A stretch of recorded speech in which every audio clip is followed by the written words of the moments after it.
안녕하세요. 저는 60대 초반의 여성입니다. 제가 이런 사연을 적게 될 줄은 정말 미처 상상조차 해보지 못했는데 이렇게 글을 쓰게 되었네요. 그래도 제가 겪은 일이 집안일이라 어디 가서 하소연을 하고 싶어도 제 얼굴에 침을 뱉는 거와 다름이 없어 누군가에게 속 시원하게 털어놓지 못하고 속으로 끙끙 앓아오기만 하다가 이렇게 저도 사연을 쓰게 되었습니다. 익명으로 제 이야기를 후련하게 털어놓고 저도 이제 마음이 조금은 가벼워지고 싶네요. 제가 이렇게 사연을 보내게 된 이유는 돈 때문입니다. 아무리 돈 앞에 장사 없고 돈 앞에 부모 자식 없다지만 참 제가 이런 일을 당할 줄은 정말 꿈에도 몰랐습니다. 저에게는 자식이 셋이나 있었어요. 더 정확히 말하자면 셋이었던 자식이 현재는 둘만 남았죠. 첫째 딸이 먼저 세상을 떠났거든요. 첫째 아이는 출산 직후에도 오랜 시간 동안 인큐베이터에 있어야만 했습니다.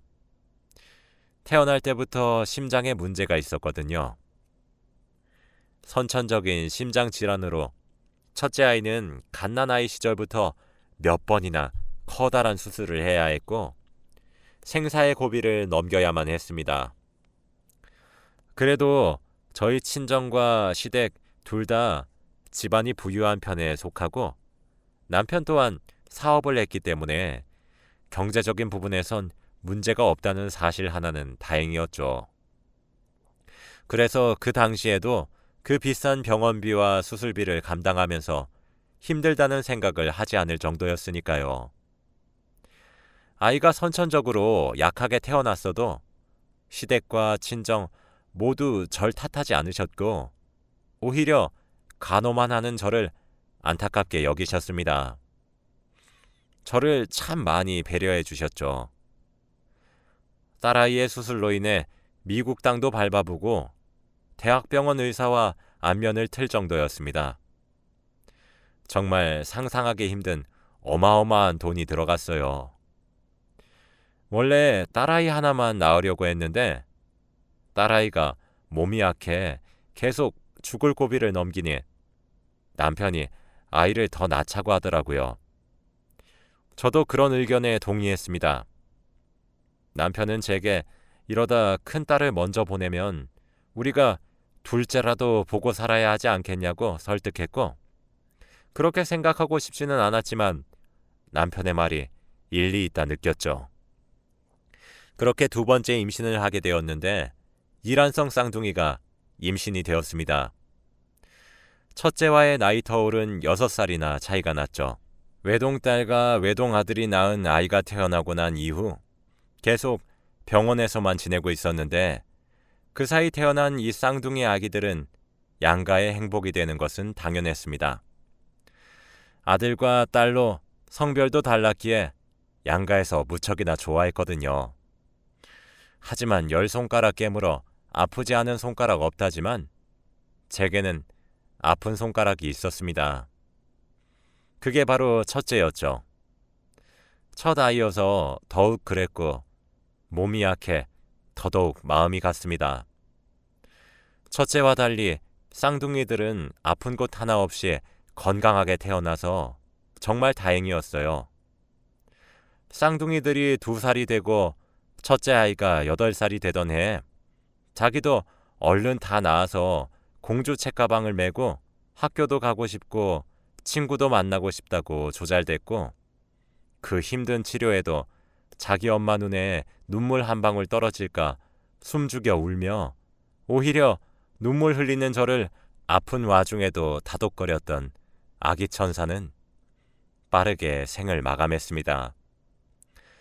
바로 전날 밤까지만 해도 건강해 보였던 아이는 빠르게 상황이 악화되면서 어떻게 응급수술로 손을 써보기도 전에 뭐가 그리 급했던 건지 숨을 거두었어요.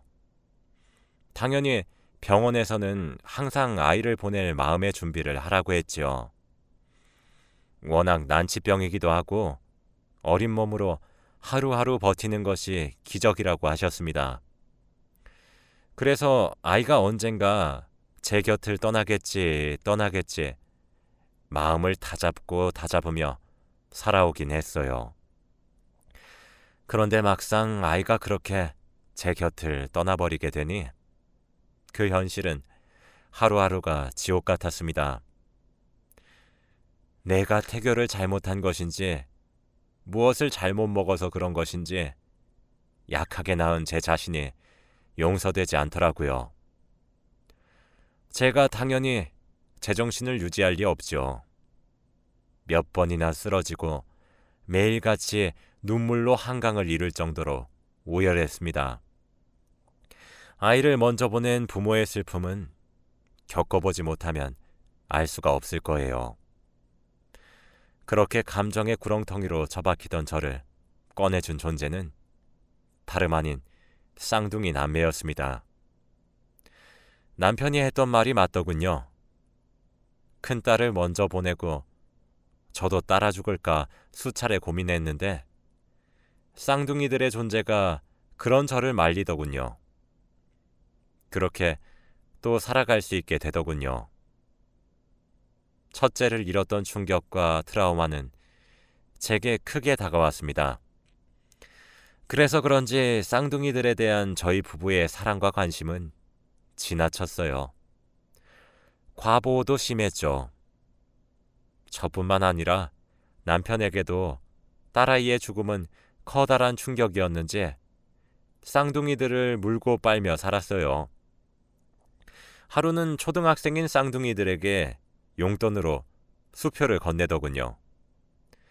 제가 그런 남편의 육아 방식에 화를 내면 남편은 당신은 우리가 첫째 애한테 얼마나 큰 돈을 쓰면서 그 아이에게 매달린다고 쌍둥이들을 외면한 거 잊었어? 그때 당시에는 첫째 앞으로 병원비만 한 달에 수천만 원이 나간 적도 있었어. 그때 쌍둥이들은 양가에서 돌아가며 돌봤고 난 남은 아이들의 어린 시절을 함께하지 못한 것도 죄스러워. 그런데 고작 10만 원짜리 수표 한 장 용돈으로 준 게 그렇게 잘못됐어? 첫째한테 한 거 반의 반도 안 되는 돈이야. 라며 되려 저를 죄인으로 만들었죠. 저희 부부는 쌍둥이의 훈육 문제로도 굉장히 자주 다퉜습니다. 경제권은 남편이 쥐고 있었던지라 제가 아무리 화를 내고 말리고 훈육을 해도 남편은 들은 척도 하지 않더군요. 그래도 2분 빨리 태어나 누나였던 딸아이는 어른스럽고 제 속을 많이 헤아려 주었습니다. 하지만 남동생인 아들은 하루가 다르게 크면 클수록 엄마 알기를 우습게 알더군요. 하긴 남편의 태도가 그러한데 아들이 무얼 보고 배우겠습니까? 딸은 제가 같은 성별을 가지고 있어서 그런지 제 말을 잘 들으려 노력했고 저를 잘 따라주더라고요. 저도 그런 딸에게 더 정이 간 것 또한 사실입니다. 저도 엄마이기 전에 한 사람이니까요. 딸아이는 그래서 그런지 아들보다 공부도 훨씬 잘했고 제 속을 한번 썩이거나 그러지 않았습니다. 반면 아들은 사춘기가 크게 온 것인지 매일 밖에 나다니면서 학교에서 사고치고 제가 불려다니기 일쑤였죠. 누나인 딸이 뭐라 화를 내고 다그치면 남동생은 딴의 누나의 말은 그래도 듣는 척은 좀 하더군요. 저는 철저히 엄마로서의 권위를 아들에겐 잃었지만요. 아들은 본인이 아빠의 사업을 이어받겠다 큰 소리만 칠 줄 알지 사실 할 줄 아는 게 아무것도 없었어요. 누나인 딸아이가 명문여고에 입학해 명문대에 입학을 하는 순간까지도 아들은 실업계에 입학을 해 비행하기 일쑤였죠. 그런 환경에서 제가 아들을 다시 바른 길로 인도하기 위해 훈육을 하기엔 권위가 없었습니다. 남편도 아들이 점점 성년이 되어가자 문제점을 느끼기 시작했고 결국 유학을 보냈어요. 하지만 유학을 보낸 미국에서도 술을 마시며 방탕히 삶을 살기만 할 뿐 학교에서 오히려 제적까지 당하더군요. 남편은 그런 아들을 한국에 불러내 억지로 군대에 들여보냈습니다. 그쯤 되니 그나마 듣는 척은 했었던 남편의 훈육도 통하지 않았죠. 남편은 그제서야 아들에 관해 제게 상의를 하려 했지만 저도 마음이 많이 상한 뒤였고 아들이 갱생하기도 늦은 시점이었습니다. 남편은 마지막이라 생각을 하며 아들이 전역을 하고 난 뒤에 본인 회사에서 일을 배우라 시켰지만 그조차도 제대로 해내질 못하더군요. 출근조차 제 시간에 하지 못하는 모습을 보더니 남편은 그때서야 깨달았다고 합니다. 본인 아들이 너무 늦었고 잘못 키웠다는 점을 말이죠. 남편은 늦어도 바로 잡으려고 노력했지만 그럴수록 번번이 아들은 엇나가기만 했습니다. 결국 화가 폭발한 남편은 아들에게 해주던 모든 지원을 끊고 집에서 쫓아냈어요. 어이가 없었던 것은 그렇게 오랜 시간 저를 소외시키고 무시해놓고 모든 것을 잃을 때가 되어서야 제게 엄마 하며 손을 뻗더군요. 저는 그런 아들을 외면했습니다. 제가 한 행동이 엄마로서 지탄받아야 할 행동이라고 하신다면 저도 할 말은 딱히 없어요. 하지만 저도 엄마이기 이전에 한 아이를 잃은 사람이고 뒤늦게라도 노력해 끝까지 포기하지 않아 보려고 노력했었던 사람입니다. 그리고 저도 감정을 느껴요. 남편과 아들의 숱한 무시 속에서 저는 우울증이 찾아왔고 불면증에 10수년이 넘는 세월 동안 시달렸습니다. 그런 제가 삶을 포기하지 않았던 이유는 딱 하나, 제 남은 딸아이 덕분이었어요. 딸아이 하나만큼은 제 말에 귀 기울여 들어주었거든요. 당시 딸도 어렸던 나이였는데 제게 힘이 돼주었죠. 남편은 그래도 아들에게 물려주려 했었던 회사를 딸에게 물려주겠다 선언을 했고 딸아이도 이를 받아들였습니다. 딸아이가 그러더군요. 열심히 살아오고 일궈낸 회사를 저런 기본도 안 된 애가 물려받아 말아먹을 뻔했다고 말입니다. 사실 제 눈에도 딸아이가 더 적합했어요. 명문대에 유학 스펙까지 수재로 불렸던 아이이기도 하고 매사가 성실하고 꼼꼼하며 마음도 따뜻한 아이니 회사에 가서도 일도 잘하고 아랫사람도 잘 살피겠다 싶었죠. 그런데 이 일이 아들에게 커다란 분노를 느끼게 했고 아들은 해서는 안 될 짓을 했습니다. 하루는 집에 혼자 차를 한 잔 마시면서 책을 읽고 있는데 전화가 한 통 걸려왔어요. 그건 병원에서 온 전화였고 응급실이었습니다. 다급하게 병원으로 뛰어갔어요. 남편과 딸아이 둘 다 크게 다쳤고 교통사고였다고 하더군요. 사고 원인은 브레이크 고장이었고 차 속도가 줄어들지 않아 그만 사고가 났다고 합니다. 생각보다 큰 수술에 시댁과 친정에서도 모두 병원으로 한 걸음에 달려왔고 아들도 병원으로 왔죠. 저는 첫째 아이가 하늘로 갔었던 날과 기억이 겹쳐지면서 제정신을 차릴 수가 없더군요. 악몽과도 같은 시간이었죠. 10년 같은 10시간의 대수술 끝에 남편과 딸아이는 다행스럽게도 목숨을 건질 수가 있었습니다. 그러나 의식은 돌아오지 않았죠. 의사 선생님의 말에 따르자면 이틀 내로 의식이 돌아올 것 같으니 마음을 놓으란 이야기뿐이었습니다. 집에도 들어가지 않고 남편과 딸아이의 곁을 꼬박 지켰어요. 하나 있는 아들은 자신의 누나와 아빠가 큰 사고를 겪었다는데도 병원에 얼굴 몇 번 비추고는 말았습니다. 의사 선생님의 말대로 남편과 딸아이는 정신을 차렸어요. 그런데 이상한 소리를 하더군요. 회사로 출근했을 때 멀쩡했던 브레이크가 갑자기 말을 듣지 않았다고 합니다. 보험 처리에 필요하니 저는 남편에게 자동차의 수리를 권유했습니다. 그런데 두 사람이 일어났다는 소식에 병원에 온 아들이 남편을 말리더군요.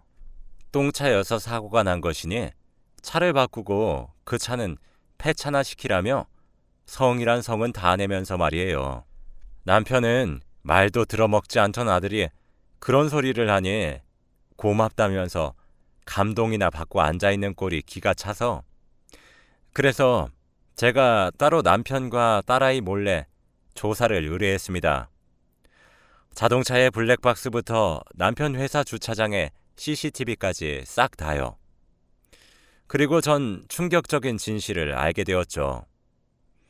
그 사고는 절대 사고로 일어난 일이 아니었습니다. 누군가에 의해 조작된 브레이크가 제 기능을 하지 못하게 된 것이었고, 그로 인해 아침 출근길까지 문제없던 차량이 사고를 일으키게 된 거였죠. 그리고 브레이크에 손을 댄 인물은 바로 제 아들이었습니다. 그 사실을 알게 되었을 때 저는 정말 믿기지가 않았어요. 아무리 양아치처럼 자랐고 엄마 알기를 우습게 알아도 최소한의 도리는 지키며 살 줄 알았습니다. 자신과 함께 나온 누나와 그렇게 사랑을 해주었던 아버지를 사고로 위장할 줄도 몰랐어요. 전 그 증거들을 따로 잘 보관하고 복사를 해 아들과 따로 만나 눈앞에서 그것들을 보여주었습니다. 그런데 제 아들이 한 행동이 뭔지 아시나요? 전 자신이 미쳤다고, 정말 잘못했다고 눈물이라도 흘리며 빌 줄 알았습니다. 그래도 내 배 아파 낳은 자식이라 잘못했다고 빌면 이 사실을 숨겨야 하는 게 맞는 건가 아닌 건가 하며 정말 어리석은 고민도 했었고요. 그런데 아들은 자료들을 그 자리에서 갈기갈기 찍고 영상을 삭제하며 그 잔해 모두를 자기 가방에 쑤셔 넣더군요. 너 이게 무슨 짓이니? 너 정말 무슨 생각으로 그런 짓을 벌였던 거야? 그거 도로 다시 내놓지 못하겠니? 라는 제 말에 당신 아니었음.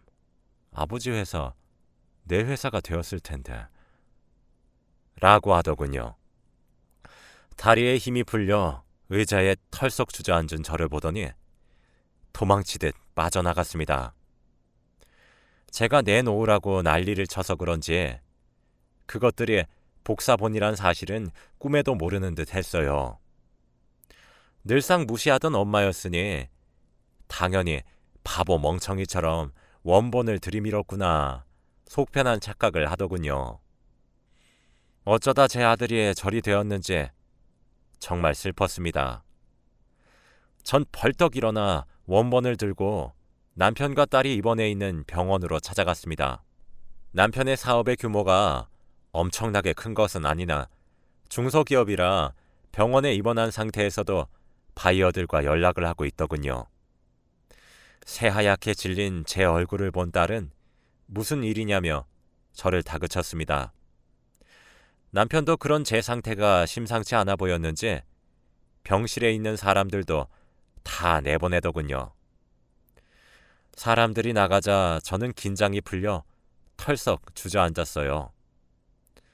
그런 제 모습에 남편과 딸은 놀라 성치도 않은 몸으로 제게 다가왔어요. 그리고 그때부터 제 입은 진실만을 말하기 시작했습니다. 남편과 딸은 입을 떡하니 벌리며 믿지 못했죠. 하긴 어느 가족이 자신들을 죽이려 들겠습니까? 보험금과 회사를 노리고 말이에요. 남편과 딸은 제가 들고 온 증거를 보더니 분노를 감추지 못했습니다. 남편은 아무것도 모르는 척 아들을 불러들였고 눈앞에 모든 증거를 던지면서 네가 그러고도 자식이고 인간이냐며 분노를 감추지 못했죠. 아들은 모든 것이 제 탓이라며 저를 죽일 듯이 노려보더군요. 우린 그 자리에서 경찰을 불렀고 존속살인 미수 혐의로 법의 심판을 받게 했습니다. 남편도 그쯤 되니 아들에게 모든 정이 떨어진 모양이더라고요. 결국 법은 저희 가족의 편을 들어주었고 아들은 그렇게 징역을 살게 되었죠. 죄질이 매우 악하기 때문이란 결과가 나왔습니다. 남편은 그 이후 제게 진실된 사과를 했습니다. 늦어서 미안하다고 말이에요. 제가 헌신에 키운 딸아이는 저렇게 잘 자라주었는데 아들이 저렇게 된 것은 모두 자신의 탓이라며 이제껏 소외시키고 무시해서 너무 미안하다며 사과를 하더군요. 어쩌겠습니까? 미우나 고우나 제 남편인 것을요. 저는 그 사과를 받아들였습니다. 사실 남편은 그 이후 아들을 호적에서 파내려고 사방팔방으로 알아보았으나 친생자의 부모인 이상 호적에 파낼 수도 없더라고요. 딸아이 또한 커다란 충격을 받게 된 것인지 자신은 이제 외동딸로 알고 살겠다며 자신에겐 죽은 언니 하나만 가족이라 못을 박았습니다. 그렇게 우리 가족의 형태는 또 바뀌게 되었어요. 남편과 딸은 아들과의 연을 끊기로 결정했고 아들은 감옥에 수감되어 자신이 지은 죄에 대한 죄값을 치르고 있습니다. 사실 저로서는 모든 것이 안타까워요. 남편과 딸은 그러지 말라 저를 말리고 화를 냈지만 저는 주기적으로 아들의 면회를 가고 있습니다. 지금이라도 바로잡을 수 있다면 늦지 않았다 생각하고 있거든요. 아들이 죄를 뉘우치고 새 삶을 살겠다는 의지를 보이기만 한다면 저도 옆에서 도와주고 싶어서 말입니다. 제가 좀 더 쌍둥이들에게 충실했다면 결과가 달라졌을 거고 첫째의 목을 덜 매달고 살았다면 남편에게 신뢰를 얻을 수 있었을까요? 시간을 돌릴 수 있다면 참 돌리고 싶은 마음이 굴뚝과도 같습니다.